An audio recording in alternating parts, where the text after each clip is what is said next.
formations donc, dans le domaine de la santé, donc un bac pro ASSP, un CAP coiffure, un bac pro esthétique avec l'option spa, une filière hôtelière avec du service en salle et de la cuisine, et des agents polyvalents de restauration que nous formons au niveau CAP.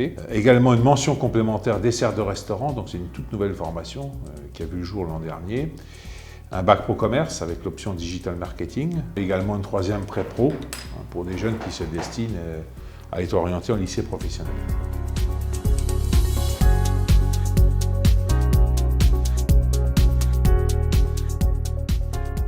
Alors dans la section APR, il y a différents domaines. Il y a le domaine de la cuisine, il y a le domaine de la distribution et il y a le domaine de l'entretien des locaux. Les élèves d'APR peuvent travailler dans tout ce qui est collectivité, c'est-à-dire maisons de retraite, dans des hôpitaux, dans des écoles, des cantines. Mais ils peuvent aussi travailler dans de la restauration à caractère social, comme flunch, des sandwicheries, des pizzerias, des kebabs, de la restauration rapide. On essaye de leur apporter vraiment de la rigueur, de former des professionnels, de coller le plus possible à la réalité. Le CAP amène à être vraiment polyvalent et à pouvoir travailler dans différents domaines.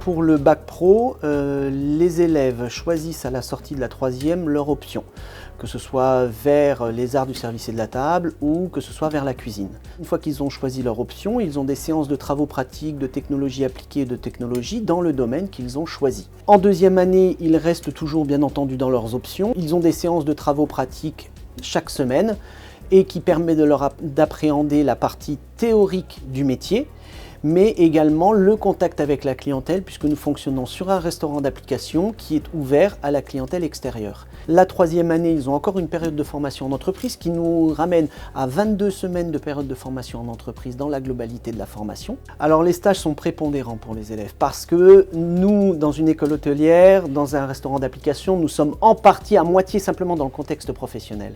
Et il y a des choses qui se font dans la restauration ou des outils qu'ils ont dans la restauration, on va dire commerciale, que nous n'avons pas dans un lycée professionnel. Et à partir de là, c'est un complément de formation qui est fait par le maître de stage.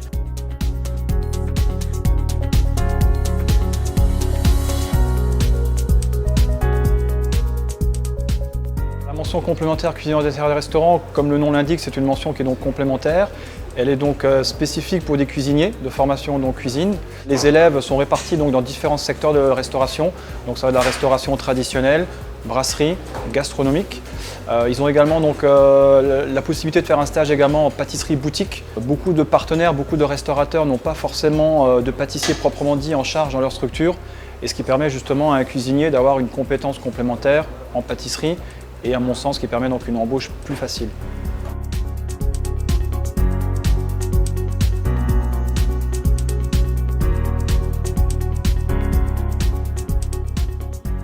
Le bac pro commerce se passe en 3 ans. Le profil type d'élève qui vient en bac pro commerce, c'est évidemment quelqu'un qui a envie de rentrer dans une unité commerciale, donc dans un magasin, comme on dit d'une manière plus courante. Les objectifs de la formation sont principalement axés sur 3 pôles. Un pôle de gestion, donc le titulaire d'un bac pro doit être capable de gérer un magasin, donc gérer des stocks par exemple. Gérer de l'événement, c'est ce qu'on appelle l'animation dans le magasin et évidemment vendre des produits, c'est-à-dire savoir accueillir le client, savoir le renseigner, l'accompagner dans ses choix et ça fait partie effectivement des grandes compétences du titulaire du bac pro commerce. Les débouchés pour cette section, c'est principalement travailler dans les GSS, grandes surfaces spécialisées, ou les GMS, grandes et moyennes surfaces. Les débouchés en termes de métier, c'est plutôt effectivement la gestion de rayon, manager, et puis avec un cumul d'expérience, on peut arriver à de l'emploi en tant que directeur ou responsable de magasin ou de la gérance de magasin. La valeur ajoutée, c'est l'option marketing digital, qui nous a fait nous interroger sur le monde dans lequel on est et du coup rencontrer des gens très intéressants qui accompagnent aussi nos élèves avec un point de vue plus professionnel. C'est très important pour eux d'être reçus, accompagnés sur les lieux de stage. C'est la première expérience de terrain, c'est le premier travail en équipe, c'est les premières contraintes d'un milieu professionnel exigeant.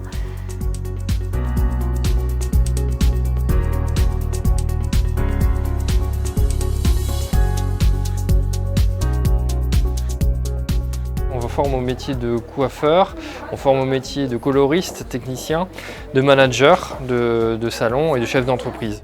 Ici on a un salon de coiffure, donc le jeune il va être mis en situation professionnelle, il va être en autonomie sur la clientèle.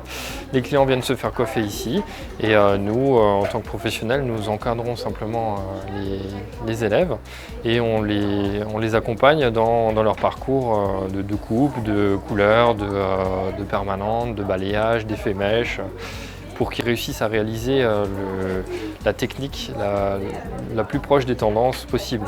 On a des écrans vidéo qui nous permettent d'être interactifs au niveau de l'apprentissage. Les jeunes c'est l'avenir, c'est eux, c'est vive la jeunesse, quoi. Voilà.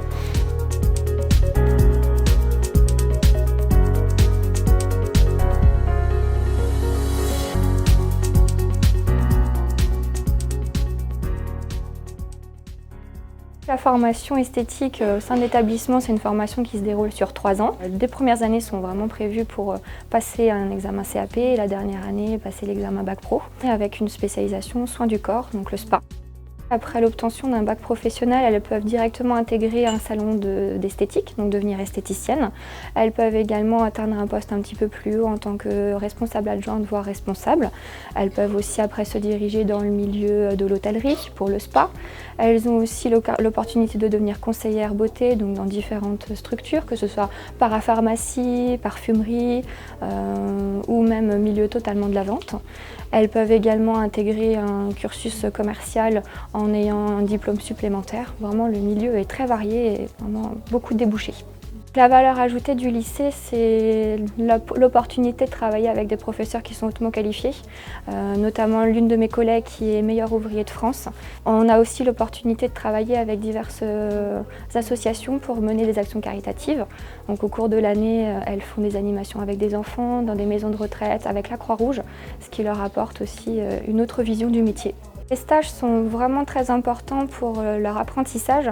Ça fait vraiment le lien entre l'école et le monde professionnel et c'est très complémentaire à la formation. Le stage fait vraiment partie intégrante de la formation.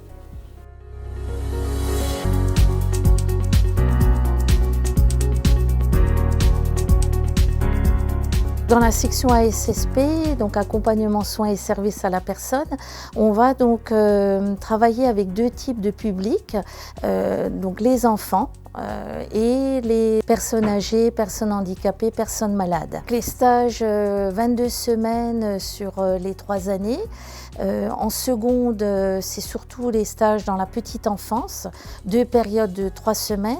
Et à partir de la classe de première et terminale, c'est 2 périodes de 4 semaines. On a souvent les mêmes référents sur les lieux de stage et donc on communique régulièrement. Ils sont déjà venus visiter nos locaux. Si on veut se tenir aussi informé des dernières nouveautés, on n'hésite pas à communiquer avec eux. On est vraiment proche du terrain, encore une fois, de la réalité. Je crois qu'on a une vraie proximité avec le monde de l'entreprise. On a toujours souhaité, à travers notre projet d'établissement, être le plus proche possible des professionnels. Parce qu'ils font partie intégrante de notre formation. On ne peut pas former des jeunes si on n'est pas proche de l'entreprise.